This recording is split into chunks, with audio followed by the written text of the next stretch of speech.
నమస్కారం. తీర్థయాత్ర కార్యక్రమానికి స్వాగతం. విఘ్నాలు లేకుండుట కోసం, విజయాలు అందుకోవడం కోసం విఘ్నేశ్వరుణ్ణి ఆరాధించటం ఆర్ష సంప్రదాయం. కొలిచిన వెంటనే అనుగ్రహాన్నిచ్చే క్షిప్రప్రసాదిగా స్వామి ప్రసిద్ధుడు. విద్యాబుద్ధుల్ని, సిద్ధి శక్తులను అందించే గణేశుని అర్చనం సమస్త సన్మంగళాకరంగా భక్తులు భావిస్తారు. ప్రకృతి రూపిణిగా పూజలందుకునే ఆ స్వామి వృక్షమూలంగా శ్వేతార్కమూల గణపతిగా ఆవిష్కృతమయ్యాడు. వరంగల్ జిల్లా కాజీపేటలో ఉన్న ఈ విశిష్ట, విలక్షణ, విభిన్న గణపతి దేవాలయాన్ని ఈనాటి తీర్థయాత్ర కార్యక్రమం ద్వారా సందర్శిద్దాం.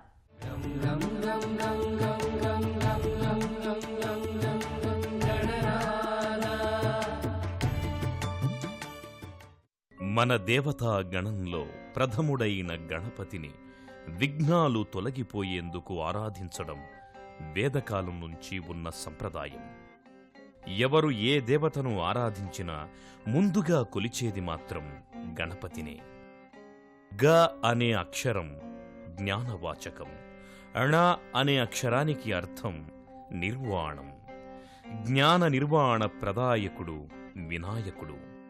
అలాంటి వినాయకుణ్ణి ప్రకృతి స్వరూపుడిగా మనం ఆరాధిస్తాం. ఆయన ఆకృతిని ప్రకృతిలోని అంశాలకు ప్రతిఫలాలుగా సంభావిస్తాం. ఆ ప్రతీకగానే శ్వేతార్కమూలంగా అనగా తెల్లజిల్లేడు వృక్ష కాండంగా వినాయకమూర్తి ఆవిర్భవించాడు. ప్రకృతికి తనకి అభేదమని స్వామి చాటి చెప్పాడు. సహజ సిద్ధమైన శ్వేతార్కమూల గణపతి నెలకొన్న కాజీపేటలోని విష్ణుపురి ఆలయం భక్తుల్ని విశేషంగా ఆకర్షిస్తోంది. వరంగల్ జిల్లా కాజీపేటలోని విష్ణుపురిలోని స్వయంభూ శ్రీ శ్వేతార్కమూల గణపతి స్వామి ఆలయం విశిష్ట, విలక్షణ వినాయక సన్నిధానంగా అలరారుతోంది. కాజీపేట రైల్వే స్టేషన్కి అతి సమీపంలో ఉన్న ఈ ఆలయం భక్తుల పాలిట ఆధ్యాత్మిక ధామంగా వెలుగొందుతోంది. విభిన్నమైన శైలిలో ఉండే ఆలయ గోపురాలు భక్తుల్ని, చూపరుల్ని ఆకట్టుకుంటాయి. కళింగుల ఆలయాల నిర్మాణ రీతిని పోలి ఉండే ఈ ఆలయ ప్రాకార శైలి ముచ్చట గొలుపుతుంది. రెండంచెలుగా ఉండే ఆలయం సువిశాలంగా ఉంటుంది. భక్తులు ప్రదక్షిణల అనంతరం దిగువ ఆలయంలోకి చేరుకుంటారు. ఈ దిగువ ఆలయంలో శ్రీ ఆదిమూల గణపతి స్వామి కొలువుదీరి ఉంటాడు. ఈ స్వామిని దర్శించుకుని పూజించుకున్న తరువాతే ప్రధాన దైవాన్ని దర్శించుకోవడం ఇక్కడి సంప్రదాయం.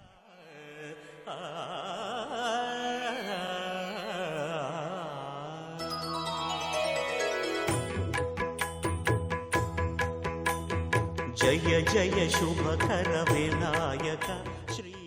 ప్రధానాలయంలో శ్వేతార్కమూల గణపతి రజత కవచంతో అలరారుతుంటాడు. నిజరూపానికి తగినట్టుగా తీర్చిదిద్దిన 18 కిలోల వెండి కవచంతో స్వామి ప్రకాశిస్తుంటాడు. క్షిప్రప్రసాది అనగా కోరిన వెంటనే కోరికలు నెరవేర్చే దైవంగా స్వామి ఇక్కడ పూజలందుకుంటున్నాడు.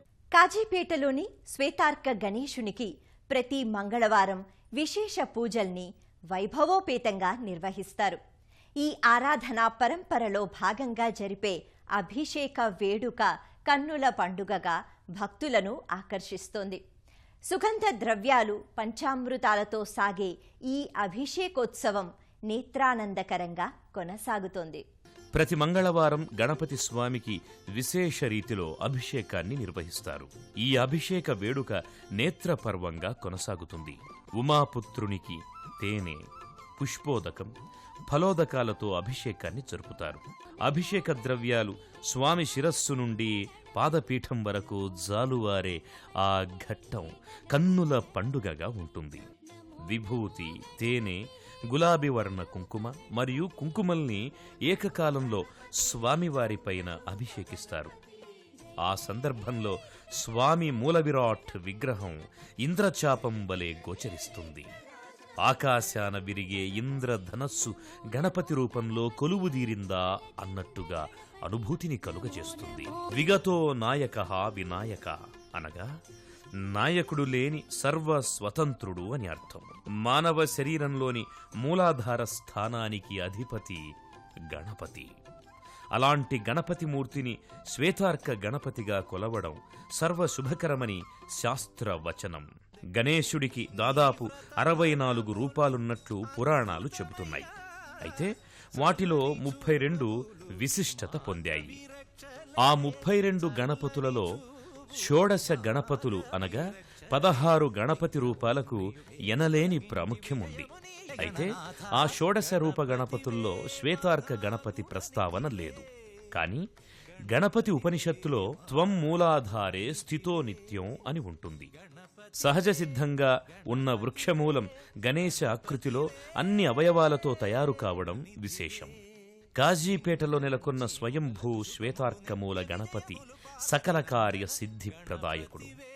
ఎలాంటి చెక్కడాలు మలచడాలు లేకుండా స్పష్టంగా నేత్రాలు, నుదురు, దంతాలు, జ్ఞానదంతం, కాళ్ళు, పాదాలు, చేతులు, తల్పం, సింహాసనం, మూషికం, మోదకాలతో సంపూర్ణ గణపతి స్వరూపంతో అలరారుతున్నాడు ఇక్కడ స్వామి. గణేశ ప్రతిమ తూర్పుముఖంగా ఉంటుంది. స్వామివారి చూపు ఈశాన్యం వైపు ఉంటుంది, అనగా కైలాస స్థానాన్ని చూస్తున్నట్టుగా ఉంటుందన్నమాట. ఈ స్వామి వాస్తుదోష నివారకుడిగా కూడా పూజలు స్వీకరిస్తున్నాడు. నల్గొండ ప్రాంతంలో దాదాపు 100 ఏళ్ల నాటి శ్వేతార్క వృక్షం స్వామి రూపంలో ఆవిష్కృతమయ్యింది. ఆ వృక్ష మూలాన్ని కాజీపేటలో 14 సంవత్సరాల క్రితం ప్రతిష్ఠించి శ్వేతార్కమూల గణపతిగా భక్తులు భక్తి ప్రపత్తులతో కొలుచుకుంటున్నారు. సకలాలంకార శోభితంగా వెలిగే స్వామి మూర్తిని దర్శించుకొని భక్తులు పులకితులవుతారు. ఓం గం గణపతయే నమః అనే గణపతి బీజ మంత్రాన్ని సదా స్మరిస్తూ స్వామి రూపాన్ని మనసులో నిలుపుకుంటే చాలు, స్వామి అనుగ్రహిస్తాడు.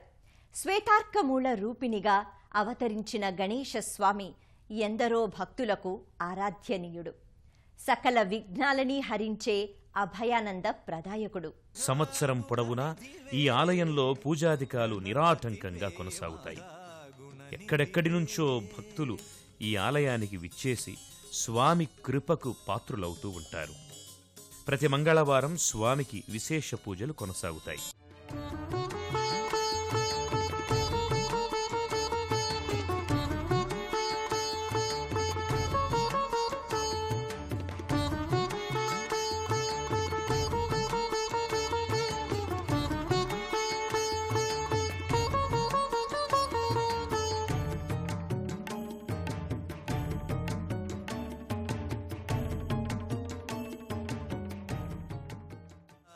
గణపతి హోమం, రుద్ర హోమం, పంచసూక్త హోమం, నవగ్రహ హోమాల్ని ప్రతి మంగళవారం ఇక్కడ జరిపిస్తారు.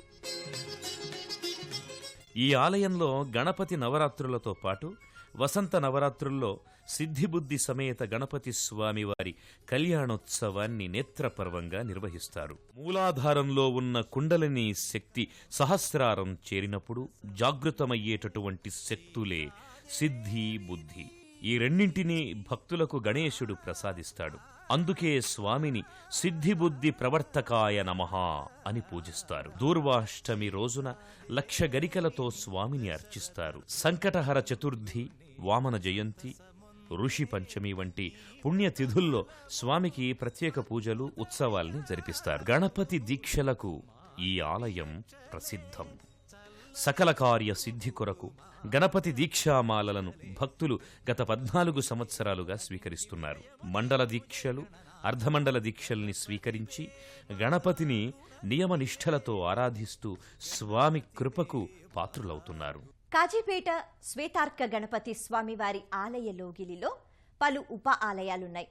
సాయిబాబా, సంతాన నాగలింగేశ్వర స్వామి, మహాలక్ష్మీదేవి, సరస్వతీమాత, సంతోషీమాతలు ఇక్కడ నిత్య ఆరాధనాది కైంకర్యాలు స్వీకరిస్తూ భక్తులని అనుగ్రహిస్తున్నారు. కాజీపేట శ్వేతార్కమూల గణపతి ఆలయంలో పలు ఉపాలయాలున్నాయి. ఈ ఉపాలయాల్లోని దేవతామూర్తులు భక్తుల చేత నిత్య పూజలందుకుంటున్నాయి. ఈ ఆలయ లోగిలిలో ఉన్న మహాలక్ష్మీ అమ్మవారి సన్నిధి వరంగల్ ప్రాంతంలో మొట్టమొదటి లక్ష్మీదేవి ఆలయంగా అలరారుతోంది. అమ్మవారి మూర్తి నల్లరాతితో తీర్చిదిద్ది ఉంది. చతుర్భుజిగా పసుపు వర్ణ ముఖారవిందంతో పద్మాసన స్థిత అయి అమ్మవారు గోచరిస్తుంది. ఇక్కడ అమ్మవారికి ప్రతి నెల పౌర్ణమి ముందు వచ్చు శుక్రవారం రోజున విశేష పంచవర్ణాభిషేకాన్ని జరిపిస్తారు. అలాగే వైభవ లక్ష్మీ పూజల్ని మహిళా భక్తులు అత్యంత భక్తి శ్రద్ధలతో నిర్వహించుకుంటారు.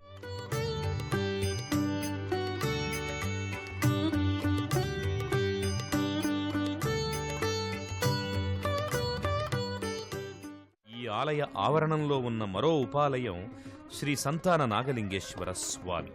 ధనార్థులు, సంతానార్థులు ఈ ఈశ్వరుణ్ణి భక్తి శ్రద్ధలతో కొలుచుకుంటారు, తమ మనోభీష్టాన్ని నెరవేర్చుకుంటారు. మరో ఉపాలయం సరస్వతీదేవి సన్నిధి. ఈ అమ్మవారు వీణాపాణిగా గోచరించకపోవడం విశేషం. అభయహస్త ముద్రతో విద్యార్థులకు సకల విద్యల్ని వాగ్దేవి అనుగ్రహిస్తుంది. సరస్వతీ సన్నిధానానికి చేరువలో సంతోషీమాత మందిరముంది. ప్రతి శుక్రవారం సంతోషీమాతకు అభిషేక విశేషార్చనాదుల్ని నిర్వహిస్తారు. అమ్మవారికి మహిళా భక్తులు ఒడిబియ్యాన్ని పొయ్యడం ఇక్కడి సంప్రదాయం. లక్ష్మీదేవి, సరస్వతి, సంతోషీమాత ఆలయాల్లో విశేష పూజాధికాల్ని కన్నుల పండువగా నిర్వహిస్తారు. ఈ ఆలయ సముదాయంలో ఉన్న మరో మందిరం షిరిడీ సాయినాథుని సన్నిధి.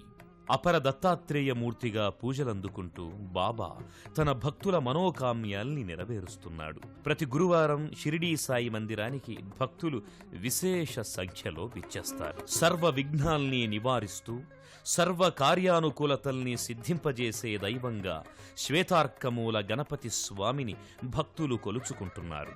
కొలిచిన భక్తులకు చేయూతనందిస్తూ కొండంత అండనందిస్తూ స్వామి వారి యోగక్షేమాల్ని వహిస్తున్నాడు. ఆ స్వామి దివ్య పాదారవిందాల్ని సేవించుకుంటూ తరిద్దాం. సర్వాన్ వినయతి హితమను శాస్తీతి వినాయకః అని అమరం చెప్తోంది. సర్వ ప్రాణులకు హితాన్ని బోధిస్తాడు కనుక స్వామి వినాయకుడయ్యాడు. గరిక పూజతో మురిసిపోయే, గుంజీళ్లు తీస్తే ఆనందించే, కుడుములు పెడితే పొంగిపోయే భక్త సులభుడు స్వామి. ఆ ఉమామహేశ్వరుల పుత్రుని కరుణ కోసం స్వామిని సభక్తికంగా ఆశ్రయిద్దాం. గణేశ కృపకు పాత్రులవుదాం.